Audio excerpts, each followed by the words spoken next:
What's up, guys? You're watching Boy TV, and we are back with another reaction. Today we'll be reacting to Smells Like Teen Spirit official music video by Nirvana.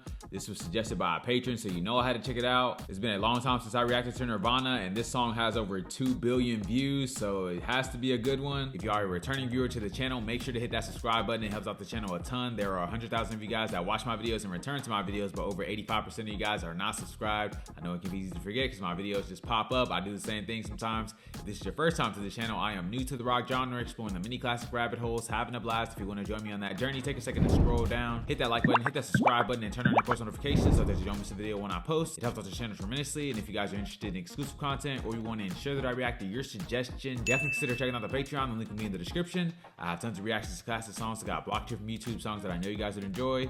That being said, let's get right into this video.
Oh man, this was an experience. There's something about this that's just so intriguing. I've heard grunge be described as like a heavy metal blues in a way, and obviously not stylistically, but like as far as like tone and like message generally speaking. And this song definitely has a distinct feel to it. I love the intro in this song, just the aggression in the riffs, the drums were up loud, and it felt like it was just a teaser for what was to come, like a sample, because it started off the song explosive and then it toned it down like completely. Like I prepared my body to be tense and like just jamming the whole time, but it was basically like, here's a taste of what's about to happen. Like I said, I love the sound of these guitars, that distorted sound. Love the energy of this song, it's super rocking. I just love the way this song builds up to the chorus and then just explodes. It's like you can't get enough of it. Love the sound of that bass line during the verses on this one. It just complements the vocals so well. And man, the way Kurt Cobain uses his voice is just so intriguing. It just scratches an itch you can't quite put your finger on, and it just feels cool. His voice was just built for this music. This song really has a timeless classic feel. Now let's check out the lyrics. He said, load up on guns, bring your friends. It's fun to lose and to pretend. She's overboard and self-assured. Oh no, I know a dirty word. So this kind of just sounds like teen rebellion. He's talking about loading up guns and bringing your friends. So like preparing for some sort of like revolution. Then he says it's fun to lose and pretend. So a lot of times teenagers get fed up with like expectations and, you know, the pressure to succeed, and they want that weight off their shoulders. So they kind of pretend that it's okay to like, you know, do bad in school, not care about anything, and just embrace kind of like living for the moment or like always enjoying yourself. Generally speaking, they grow out of that phase, but some people don't. Then he says she's overboard and self-assured. Oh no, I know a dirty word. So he's kind of describing the persona of a lot of teenagers. They're bored at school. They're not really interested in learning or try to advance themselves in like a professional way, yet they feel super confident that they're going to be able to do whatever it is that they want to do. They lean into the thought of being able to like find themselves on the way. And they also don't really see the value in being like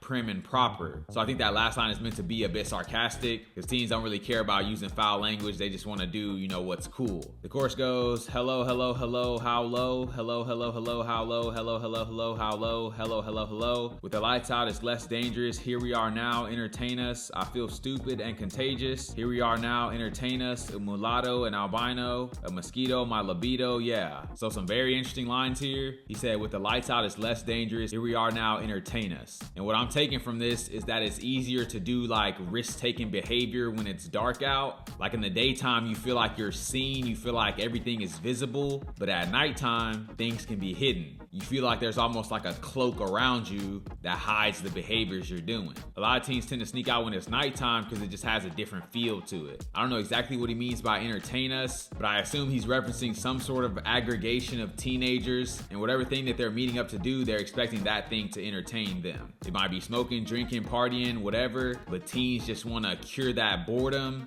and have as much fun as possible. They're caught in between like feeling like an adult, feeling more independent, yet not having any responsibilities.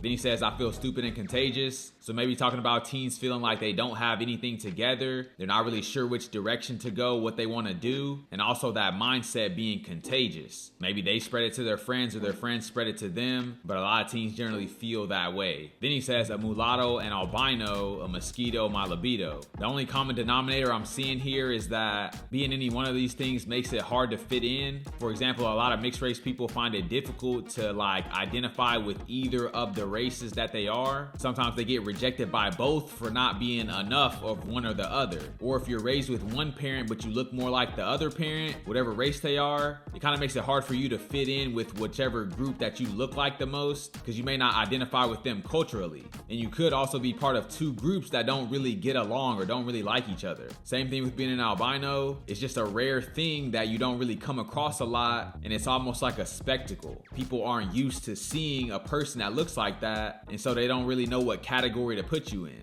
As far as mosquitoes, I think teens can feel like mosquitoes. They feel like a pest to maybe their parents, because their parents are always getting on to them about this or about that, and they just feel like no one likes their presence around. Then you have libido, you know, like as a teenager, you're kind of figuring these things things out, doing a lot of experimentation, and it's kind of a taboo topic to really speak about. So you just kind of conceal it. And that's another thing that can kind of make you feel alienated in a way. So very interesting stuff here. Next verse he says, I'm worse at what I do best, and for this gift I feel blessed. Our little group has always been and always will until the end. So here it just kind of feels like he doesn't like to do what he's good at doing. And I would say this fits into the teen kind of paradigm. Like in high school, if you get good grades, people think you're a nerd, or it seems like you care too much, and that's not really what teens like to see from their peers. Teens want other teens to be cool and chill like them so that they don't look as bad for not trying or like not getting as good of grades. And maybe when he says our little group has always been, he's just referring to like teenagers in general, because they all have similar experiences throughout generations. The majority of teens all share certain characteristics during that period of their life.